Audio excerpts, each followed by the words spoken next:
අයිබෝන් වල හැම කෙනෙක්ටම හැමදාමත් අලුත් දෙයක් අරගෙන ඉන්න උත්සාහ කරන මම ඔන්න අද අරගෙන ආවා ඔයාලා වැඩිපුරම අහන්න කැමති මේ දවස්වල ලොකු මාතෘකාවක් වෙලා තියෙන ශ්‍රී ලංකාවේ අලි එහෙම නැත්නම් ශ්‍රී ලංකාවේ අලි වංශය පිළිබඳව ශ්‍රී ලංකාවේ අලි සම්බන්ධ ඉතිහාසය බොහෝ දුරට එහෙම නැත්නම් විශාල ඈත අතීතයකට විහිද යනවා විශේෂයෙන් ලංකාවේ සමාජ ඉතිහාසය පිළිබඳව තොරතුරු හමු වෙන ආදි යක්ෂ දේව සහ නාග ගෝත්‍ර පිළිබඳව ඇති විවිධ කතාවලදීත් අපිට අතීත පුරා කතාවලදීත් අලි ඇතුන් පිළිබඳව තොරතුරු හම්බ වෙනවා. ඊට අමතරව අප රට තුළ ඇති ප්‍රාග්ඓතිහාසික යුගයට අයත් ඔය ලෙන් චිත්‍රවලදීත් අලිය ඇතුන් පිළිබඳව සිතුවම් හමු වීමෙන් අපිට පෙනෙන්නේ එකල පවා මිනිසුන් අලින් එක්ක සම්බන්ධකම් පවත්වාගෙන තිබුණු බව. මිනිසා ශ්‍රී ලංකාවේ අලින් පිළිබඳව ක්‍රිස්තු පූර්ව 5000ක පමණ ඈත අතීතයේ සිටන්ම ඈත කාලයක සිටන්ම වාර්තා වන බව පෙනී යනවා. අලි සහ මිනිසුන් අතර සම්බන්ධය පවත්වා ගැනීමට අලි අල්ලා හීලෑ කර ගැනීම දිගින් දිගටම සිදු වෙලා තියෙනවා. අලි ඇල්ලීමට විවිධ උපක්‍රම පාවිච්චි කරමින් ඔවුන් තම අත්අඩංගුවට ගැනීමට මිනිසුන් කටයුතු කරලා තියෙනවා. ඇතැම් විට මිනිසුන් කණ්ඩායම් ලෙස කැලෑ වැදි උගුල් අටවමින් අලි ඇල්ලූ ආකාරය ඒ වගේම ඇතුන් ඇල්ලූ ආකාරයද තවත් අවස්ථාවල දේශීය වෛද්‍ය ක්‍රම භාවිතා කරමින් අලින් මත් කරවා අල්ලාගත් බවද වැඩි දුරටත් කරුණු සඳහන් වෙනවා ඉතිහාසයේ. මේ හැරුණට පස්සේ හීලෑ ඇලින් සහ ඇතුන් සමග ඇතින්නියක් කැලෑවට රැගෙන ගොස් ඔවුන් යොදාගන්නමින් වල් වැදුණු අලින් කොටු කරගත් අතර ඔවුන්ට විලංගුලා දින ගණන් නිරාහාරව තබන අතර ඉන් අනතුරුව ඔවුන් මිනිසුන්ගේ අත්අඩංගුවට පත් කරගන්න ලද බවද ඉතිහාස කතාවල සඳහන් වෙනවා. පුදුමයි නේද? ශ්‍රී ලංකාවේ ඉතිහාසය තුළ විවිධ රජවරුන්ගේ කාලවකවානුවලදී අලින් සහ ඇතුන් රාජ්‍ය සේවයේ කටයුතු වලට යොදාගෙන තියෙනවා. විශේෂයෙන්ම ඒ රජවරුන් සතු වෙච්ච චතුරාංගනී සේනාවට අලි හා ඇත්තු අයත් වුණා. ඒ වගේම ඇත් අස්රිය පාවල යනුවෙන් එකී චතුරාංගනී සේනා හැඳින්වූ අතර ඒ සුවිශේෂී කාර්යයක් අලි හා ඇතුන්ට බාර වුණා.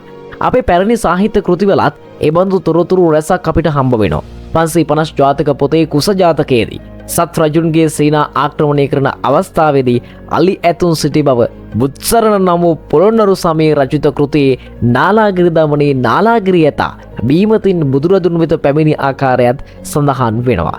ක්‍රිස්තු පූර්ව දෙවන සියවසේදී අනුරාධපුරයේ එලාර රජුගේ ආරක්ෂක බලකොටු නැසීමට දුටුගැමුණු කුමරු කඩොල් නම් වූ ඇතකු රාජ්‍ය සේවයට යොදාගත් බව මහා වංශයේ ඇතුළු කෘතින් කිහිපයකම ලියවිලා තියෙනවා. මේ කඩොල් හෙවත් කණ්ඩුල ඇතු කාවන්තිස්ස රජුගේ ඇත් සේනාවේ සිටි බවත රජු මිය ගිය විට රජතුමාගේ ආරක්ෂකයෝ දුටුගැමුණු කුමරු සොයා මලය රටට ගිය ගමනේදී කඩොල් ඇතා කොත්මලේ පුසුල් පිටිය විහාරය දක්වා රැගෙන ගොස් ගැමුණු කුමරු ඇතුගේ කරපිටින් මාගමට කැඳවාගෙන ගිය පොතක් ඉතිහාසික ලේඛනවල දවර දැක ගන්නට හැකියාව තියෙනවා. ක්‍රිස්තු පූර්ව 3 වන සියවසේ පමණ රජුගේ කටයුතු වලට සම්බන්ධ අලි හෝ ඇතා හැඳින්වුවේ මංගල හස්තිය හැවත් මගුල් ඇතා යනුවෙන්. මේක නම් ඔයාලට අදත් අහලා පුරුදු ඇති.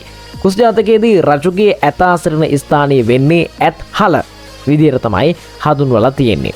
ක්‍රිස්තු වර්ෂ 13 වන සියවසේදී දඹදිව රාජධානි අවධියේදී එහි රජු කරපු 11 වන විජයබහු රජුගේ ඇමතියෙකු වෙච්ච දේව ප්‍රතිරාජු නැමැත්තෙක් ගම්පොළ සිට ශ්‍රීපාදයේ දක්වා පෙරහැරකින් සමන් දෙවිරුවක් රැගෙන ගිය පොතක් නූතන දීප වංශයේ තියෙනවා.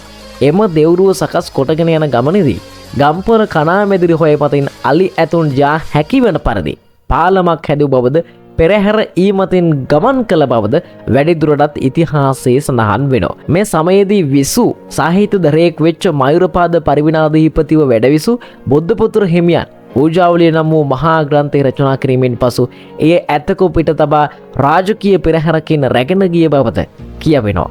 ගම්පොළ රාජ්‍ය සමයේදී එනම් ක්‍රිස්තු වර්ෂ 14 වන සියවසේදී උඩරට ප්‍රදේශවල දේව ඇදහිල්ල පුළුල් වීම නිසා බිහිවෙච්ච දේවාල ගණනාවක් පෙරහැර පැවැත්වීමේ ආරම්භයක් බවට පත් වුණා.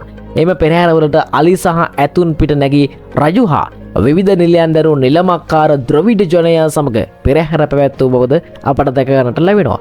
දකුණු ඉන්දියානු රාජ පරම්පරාව සහ ඔවුන්ගේ අනුගාමිකයන් සමග තම බල පරාක්‍රමය ඉස්මතු කිරීමට මෙම පෙරහැර පැවැත්වනු ලැබුවා.